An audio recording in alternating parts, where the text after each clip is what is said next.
ایوب نے جب دستور کو منسوخ کیا تو ساتھ ہی یہ اعلان بھی کیا ہے کہ اب پاکستان ایک سیکولر ریاست ہوگا، اسلامی ریاست نہیں ہوگی.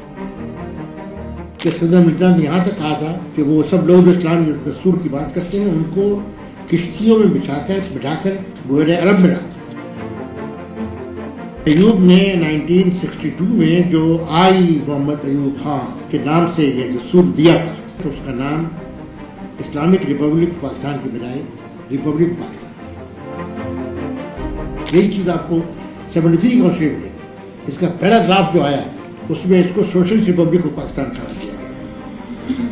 اس کا آرٹیکل 3 یہ تھا کہ state would be a socialist state.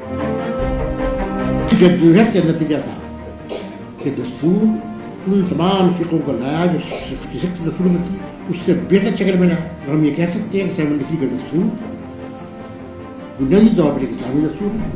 1956 کا جو دستور بنا اس دستور کا نفاذ بھی 23 مارچ 1956 ہوا. یہ ہماری تاریخ کا سب سے بڑا سانحہ ہے کہ ایوب خان نے اکتوبر 1958 میں اس دستور کو منسوخ کر دیا. لیکن 56 کا دستور آج بھی پیس سیٹر ہے اور بعد کے جتنے دساتیر بھی بنے وہ اس سے ہٹ نہیں سکے ہٹائے جانے کی ہر کوشش کے باوجود.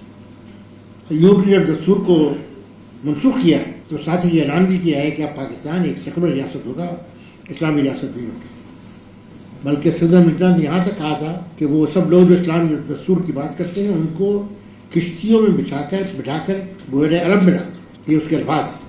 لیکن اللہ کا کرنا یہ ہوا کہ وہ تو یہیں رہے لیکن اس کے مرزا کو ایک باقندری اسی ملک سے جانا پڑا. پھر ایوب نے 1962 میں جو آئی محمد ایوب خان فیلڈ مارشل ایوب خان کے نام سے یہ دستور دیا تھا.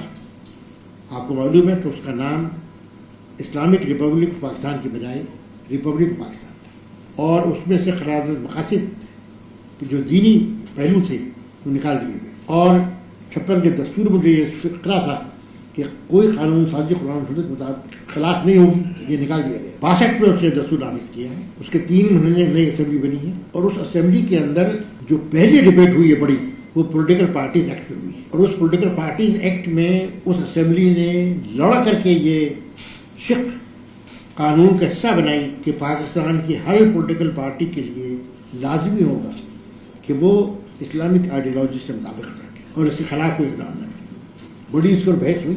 سیکولر طبقے نے ایڑی چوٹی کو زیر لگا دیا اور واضح رہے کہ اس وقت جسٹس منیر لا منسٹر یہ پائلٹ کر رہے تھے اس لا کو. اور شرمناک بات ہے ہمارے جوڈیشری کے اتنا اونچا اس شخص نے اپنی کتاب فرام جنا ٹو ضیا میں لکھا ہے کہ اسلامک آئیڈیالوجی اور پاکستان آئیڈیالوجی کا لفظ ہے یہ ضیاء الحق نے انٹروڈیوس کیا.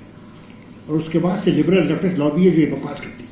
آپ 1962 کی اسمبلی کی کارروائی نکال کے پڑھ لیں. میں نے ان سے کوٹ کیا ہے اپنے حالیہ تحریر کے اندر کہ اس شخص نے پہلے اپوز کیا اسلامک آئیڈیالوجی کا لفظ وہاں تھا اس قانون کا حصہ ہے. اور پھر جب اسمبلی نے اصرار کیا کہ نہیں ہم یہ رکھیں گے تو اس نے یہ کہا کہ میں بہت دکھی ہوں لیکن بھائی میں نے غور کیا ہے اور آپ اگر اصرار کرتے ہیں تو ہم اس کو شامل کر دیتے ہیں. یہ اس کے الفاظ ہے. یہ ہماری تاریخ ہے. پھر اس کے بعد جب 62 کا دستور پر امینڈمنٹ آئی ہے تو پہلی امینڈمنٹ یہ تھی کہ پاکستان کا نام Islamic republic of Pakistan restore کیا. قرارداد مقاصد کو ان الفاظ کے ساتھ جس میں وہ پاس ہوئی تھی بحال کیا اور دستور کی یہ شق کہ قرآن قانون سازی نہیں ہوگی یہ بحال کی. یہ تینوں چیزیں 64 میں جبکہ ہم جیل میں تھے اس وقت اسمبلی نے منظور کی.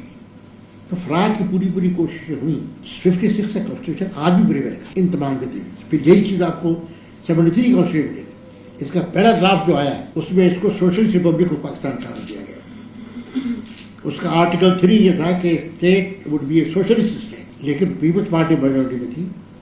لیکن اس زمانے کے اسمبلی کے لوگوں نے جس ہمت سے اور عوام نے جو تائید ان کی اس پوری جدوجہد کا نتیجہ تھا کہ دستور ان تمام فقوں کو لایا جو 56 دستور میں تھی اس سے بہتر شکل میں لایا اور کنسنسس شکل میں بنایا.